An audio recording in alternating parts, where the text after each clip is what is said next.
दोस्तों नमस्कार, आदाब, सत श्री अकाल।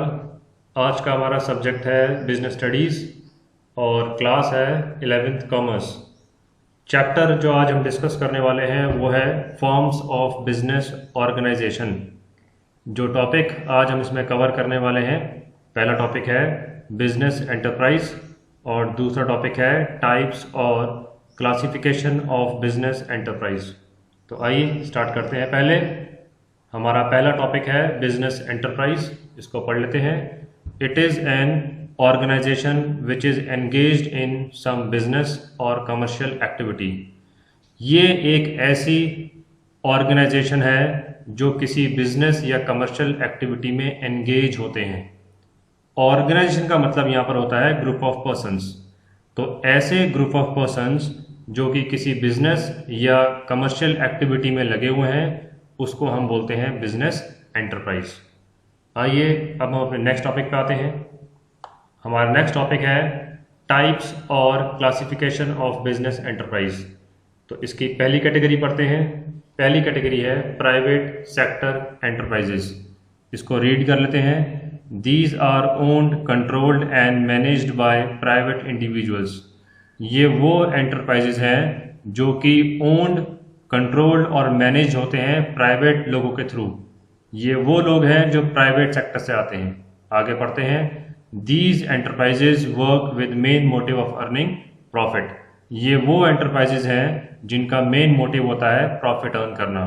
कुछ एग्जांपल्स मैं आपको बता देता हूं कि प्राइवेट सेक्टर एंटरप्राइजेज में कौन से एग्जांपल्स आएंगे। जैसे Reliance India limited, Tata company, Birla company, Wipro, ऐसे बहुत सारे एंटरप्राइजेज हैं जो प्राइवेट सेक्टर एंटरप्राइजेस कहलाते हैं। आइए अब हम सेकंड कैटेगरी पे आते हैं, पब्लिक सेक्टर एंटरप्राइजेस।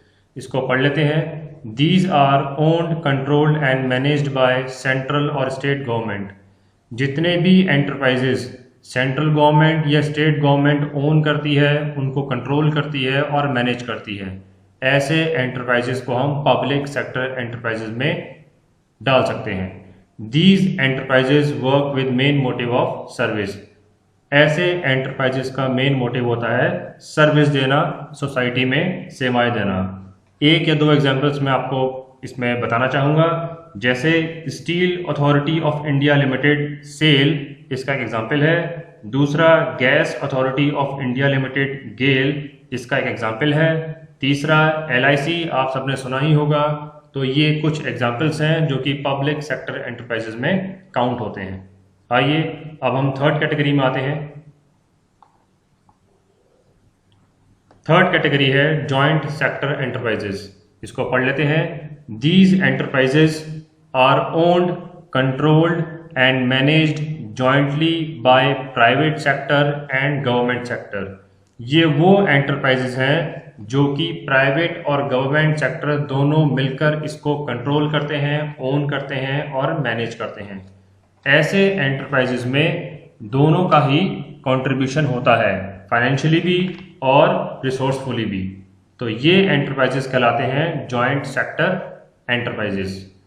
आगे पढ़ते हैं। In these enterprises the day to day management is seen by private sector, whereas control and supervision is done by government sector by its members in board of directors। इसको पढ़ते हैं। ऐसे enterprises में जो day to day work है, जो day to day management है, रोज की जो देख रेख है, वो प्राइवेट सेक्टर के थ्रू होती है और इसे कंट्रोल और सुपरवाइज कौन करता है? वो गवर्नमेंट सेक्टर करती है। गवर्नमेंट सेक्टर कैसे करती है? गवर्नमेंट के बोर्ड ऑफ डायरेक्टर्स। यहाँ पर बोर्ड ऑफ डायरेक्टर्स कौन होते हैं? जो इस एंटरप्राइजेस को डायरेक्शन देते हैं कि कैसे चलना है और कैसे नहीं चलना है। तो यहाँ पर day to day management private sector के हाथों में है और सुपरविजन और कंट्रोल गवर्नमेंट सेक्टर के हाथों में है। तो इसी के साथ आज का ये टॉपिक खत्म होता है। एक नए वीडियो के साथ आपके सामने फिर हाजिर होऊंगा। Thank you very much.